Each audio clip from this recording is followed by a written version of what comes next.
Magandang araw po sa inyong lahat. Minsan pa tayo po ay magbubulay-bulay ng salita ng Diyos. Ang ating pong pag-aaralan po sa araw na ito ay binigyan ko ng pamagat na kung may tiyaga, may nilaga. Naalala ko po na ako po'y bata pa.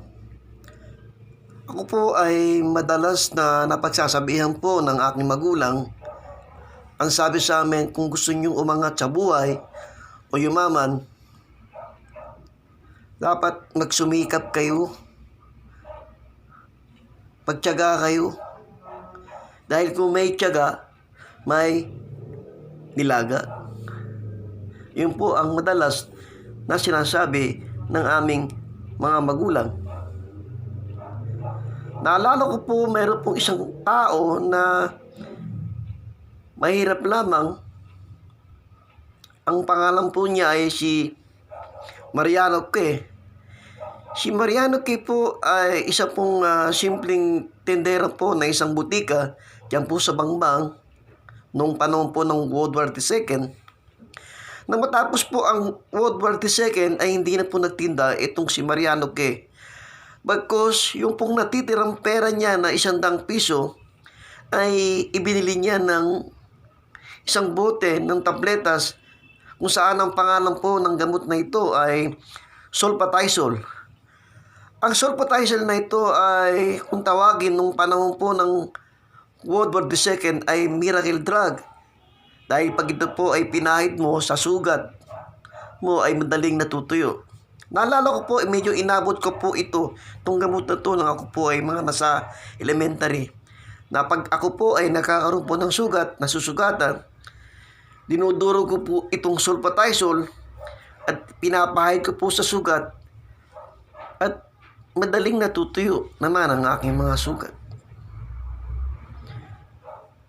So, ang ginawa po ni Mariano K, yung pong Sulfatisol na kanyang pong binili, ay kanya pong nilalako o binebenta hanggang sa punto na siya po ay gumawa ng maliit na karton at siya po ay naglalako hindi lamang ng Sulfatisol at ng ilang pang mga gamot. Hanggang sa dumating ang punto na umaseso ang buhay po ni Mariano K at siya po ay nakapagpatayo ng kanyang sariling butika diyan po sa lugar ng Bangbang. Ang pangalan po ng butikang ito sa ating panahon ay ang Mercury Drug Store. How could you imagine, sa halagang 100 piso na kanyang pera, ito ay kanyang napalaki, at ngayon po ang Mercury ay makikita nyo po sa Luzon, Visayas, Mindanao. At makikita po natin, dahil po sa kanyang pagtsatsaga, siya po ay umangat at naging bilyonaryo. Isa pa pong tao na ang pangalan po ay Henry C. Kung saan ay meron pong siyang maliit na tindahan dyan po sa Quiapo. Kung saan ay hindi naman sikat ang kanyang tindahan. Actually, mas sikat pa nga ang Cybele sa Escorta at yung Shoe Lane. At siya po ay medyo baguhan sa negosyo ng pagsasapatos. Pero kung titignan po natin, yung SM na ito ay bigla pong umangat, biglang yumaman, at ngayon po ay kilalang-kilala na po hindi lamang sa bansang Pilipinas, maging sa buong mundo. Ang buhay po ni Henry C, dahil po sa kanyang pagtsatsaga, siya po ay naging bilyonaryo. Meaning to say, tama ang kwento ng aking mga magulang na kung ang isang tao pala ay may tiyaga, ay may nilaga. Meaning to say, pag ikaw ay meron kang perseverance, meron kang aasahan sa darating na panahon. Ngayon po sa oras na ito, ang pamagat po ng ating pag-aaralan ay binigyan ko po siya ng title na kung may tiyaga, may nilaga. Kung tayo po ay may Bible, kayo po ay magbukas sa Marcos chapter 2, verse 1 hanggang 12. Isasummarize ko na lamang po para hindi po tayo masyadong humaba.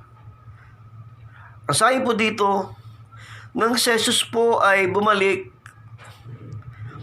sa Capernaum at siya ay nangaral sa isang bahay, ito po ay nabalitaan ng maraming tao na si Jesus po ay mismong pambumalik at nangangaral. Ang mga tao po ay agad-agad na pinuntahan si Jesus. Kaya makikita po natin doon sa verse 2 hanggang 3, ang sabi doon, napakaraming tao ang gustong makinig o pumasok doon sa bahay kung saan ang kanilang nasa ay makinig sa pangangaral ng ating Panginoon.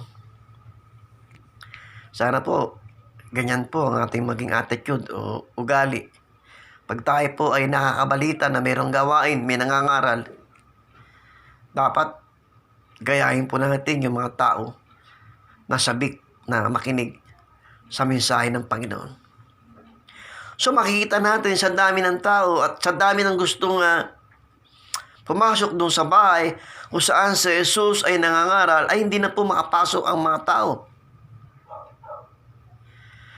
At dito po sa verse 3, mayroon pong 4 na lalaki na mayroon pong bitbit na paralitiko.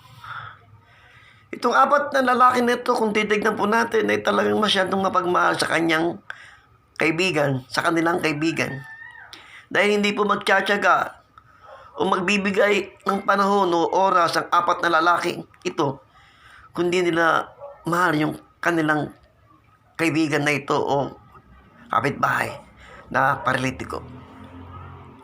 So, yung 4 po, kung titignan po natin, ay gustong-gusto rin pumasok doon sa bahay kung saan nangangaral sa Jesus. Pero kung titignan po natin, ay napakahirap o napaka-imposible na sila ay makapasok pa doon sa tahanan na yon. Bakit po? Dahil nga pong maraming tao. Kung isisiksik naman nila ang kanilang mga katawan doon sa maraming tao nagsisiksikan para pumunta doon, ay napaka-imposible at napakahirap na sila ay makapasok. Bakit po? Paano mong gagawin yun?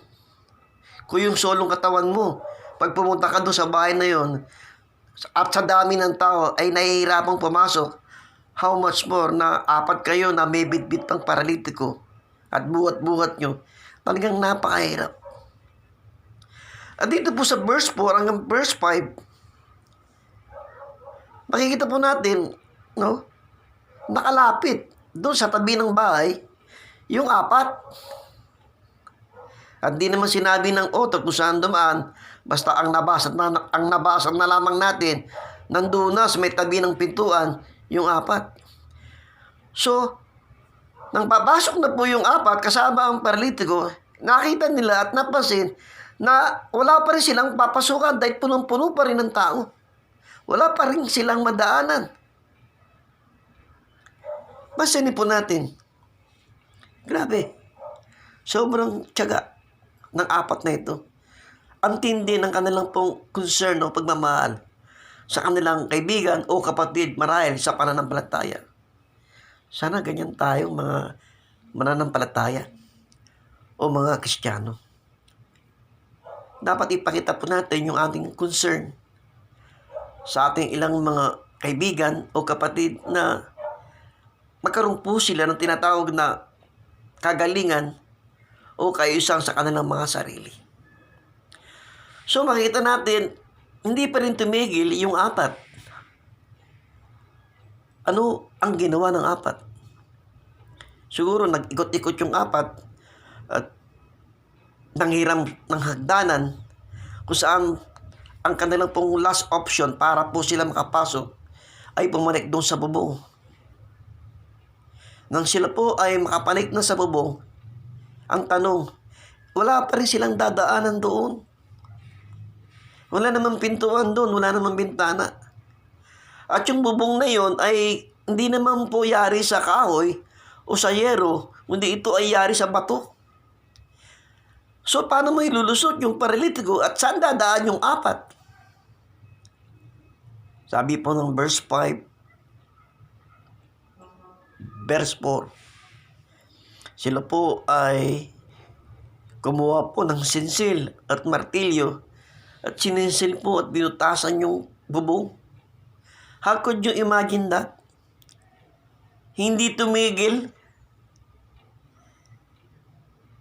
hindi napigil ang desire ng apat na tulungan o magtiyaga ang apat para tulungan yung kanilang kaibigan o kapatiran sa Panginoon. So makita natin habang pinubutasan nila o sinisinsil yung bubong. Masino po natin, habang nangangaral ang Panginoon, wala namang naikwento doon si Marcos na may mga taong gustong sumuway. Wala pong reaction, maging ang Panginoon po ay walang reaction. Hindi nagsalita, ano ba kayo dyan, bakit ang iingay nyo? Nangangaral ako. Ibig yung mga apostol, yung mga taong nandoon sa loob ng bahay, ay wala kang mababasa dito na sino ba yung tao dyan sa bubong na nag-iingay? May nangangaral. Wala kang ganong mababasa. Ito po ay isang malaking himala para doon sa apat. Amen.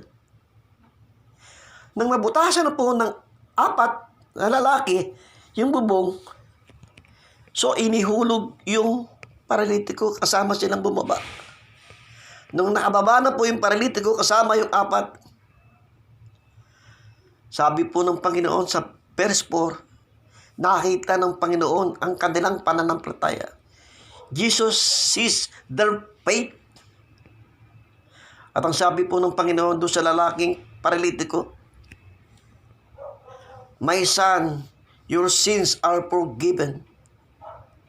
Ang iyong kasalanan ay pinapatawad ko na. At kung titignan po natin, ang expectation po ng bawat taong nandoon, maging ng apat, maging tayo, ang expectation natin, pag hulog doon sa butas ng paralitiko, ang ating pong inaasahan ay ipapanalangin na kagad siya para gumaling. Pero ang sabi ng Panginoon, pinapatawad ko na ang iyong kasalanan. Ang tanong, bakit po nasabi ng Panginoon ito? Bakit po sa tingin niyo? Marahil kahit hindi po nakakapagsalita, yung paralitiko, na-discern po at nabasa po ng Panginoon yung puso at kaisipan ng paralitiko, na siya po ay nagsisisi sa kanyang kasalanan. Meron pong naramdaman ng Panginoon na ang paralitiko po ay nagkaroon po ng tinatawag na genuine repentance. Kaya marahil po ay nabanggit ng Panginoon, pinapatawad na kita. At nang marinig po ito ng mga eskriba, pariseo, yung mga taong expert pagdating po sa kautusan, sabi, isa itong malaking pamumuso. Di ba ang Diyos lamang ang pwedeng magpatawad ng kasalanan? So makikita po natin dito pa lamang sa ating pong binabasa. Yes, ang Diyos lamang ang pwedeng magpatawad ng kasalanan. Pero bakit nagsalita ang Panginoon ng ganitong kataga na pinapatawad ko na ang iyong kasalanan?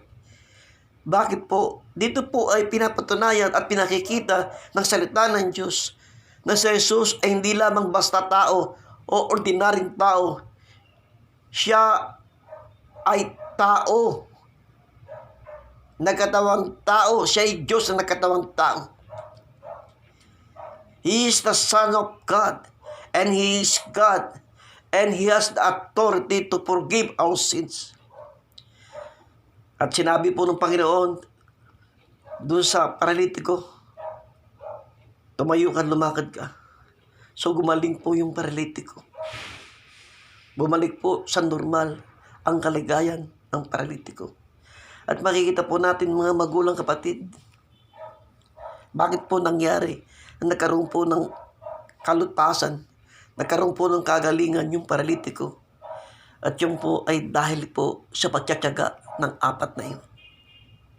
Alam niyo po sa buhay po natin, kung tayo po ay magtsatsagang maglilingkod, magtsatsagang gagalaw at kikilos sa ating ginagalawan sa mundo ito, walang pong bagay na di natin kayang gawin. Bakit po? Kung may tiyaga, may nilaga. Marahil ang ilang po sa atin ay nakakaranas po ng hirap ng buhay. Marahil ang ilang po sa atin sinasabi nyo nang ako'y pinanganak, Sobrang hirap ng buhay ko. Para bang hindi naaangat ang aming buhay. No, kung ikaw ay may tiyaga, meron kang hihintayin na nilaga. Pero ang tanong, paano mo ma-acquire ito? Paano mo maranasan na ikaw ay magkakaroon ng nilaga? Yes, kung meron kang tiyaga, pero kung wala ka namang pananampalataya at wala ka namang pagkakilala kay Jesus, ito ay hindi pa rin magmamanifest. Ito ay hindi pa rin magkakaroon ng resulta. Amen. At makikita po natin kaya nag-gain yung apat at nagkaroon ng positibong resulta. Hindi lamang tiyaga ang kanilang ginawa, kundi sila po ay nagkaroon ng pananampalataya at paniniwala sa ating Panginoon. Amen. Kaya sa buhay po natin, ano man ang kalagayan ng ating buhay, kung tayo po ay mananalangin at magkakaroon ng malalim na relasyon sa Panginoon, kung tayo po ay magtsatsagang manalangin at maglingkod, tandaan po natin, ang Diyos po ay hindi sinungaling. Pag sinabi po ng Panginoon na pagpapalain ka, pag sinabi po ng Panginoon na ibibigay niya ang lahat ng bagay na pangangailangan mo, ay kaya niyang ibigay. Why? Ang Diyos po ay hindi isang politiko na nangangako. Kundi kung rin sasabihin niya ay kanyang tinutupad. Amen? Kaya anong sabi ng Panginoon? Sa Matthew chapter 6 verse 33, seek ye first the kingdom of God and His righteousness, and all these things shall be added unto you. Kaya kung kayo po'y maglilingkod at uunahin nyo ang kaharian ng Panginoon at i-develop nyo ang inyong personal na relasyon sa ating Panginoon, kung kayo magtsatsagang maglilingkod at maghihintay sa biyayang manggagaling sa Kanya, mga magulang kapatid, at ito ay ating makakamit. Bakit po?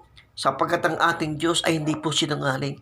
Siya po ay tumutupad sa lahat ng Kanyang mga sinasabi. Amen. Amen. At pansinin po natin, anong katangian meron yung apat na yun? Alam niyo po yung apat na yun na nagdala sa paanan ng Panginoon. Meron po silang tinatawag na corporate faith. Meron silang unity and faith. Kaya nagkaroon po ng manifestation na gumaling po yung paralitiko. Minsan pag nananalangin tayo by group, pwedeng abang nanalangin ka pero yung katabi mo, ibig yung pasyenteng pinapadalangin mo ay walang faith, ito po ay hindi magmamanifest ang kagalingan. Bagkus ang unity and faith, kung yung pinapanalangin mo may sakit ay may pananampalataya, katulad ng paralitiko ito, katulad ng apat na ito, bumubuka pa lamang ang bibig mo, ang Diyos po ay gumagalaw na at kumikilos na sa iyo. Amen.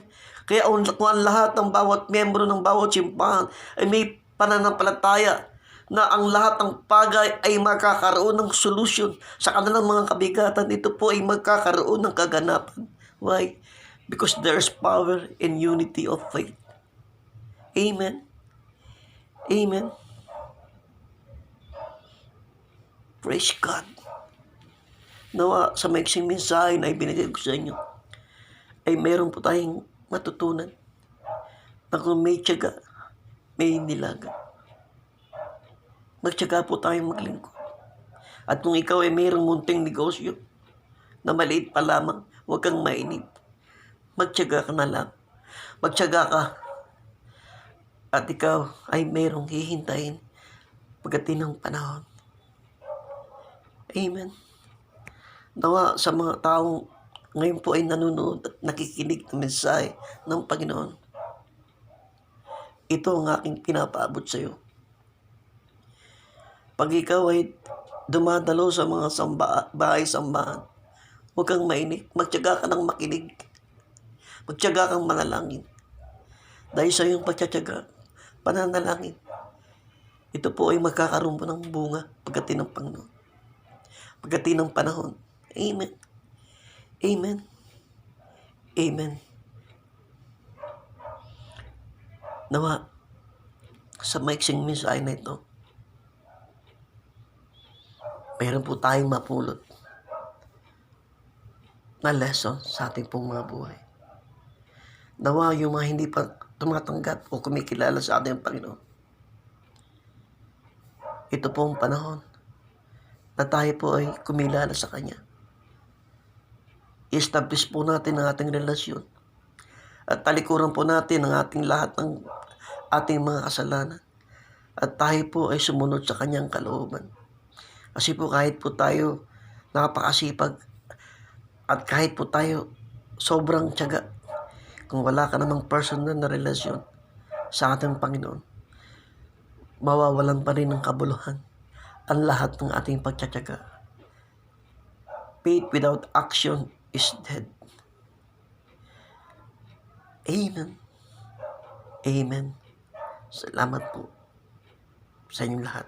At nawa, maramdaman nyo ang mensahe ng Panginoon na akin pong ibinigay sa inyo. God bless you all.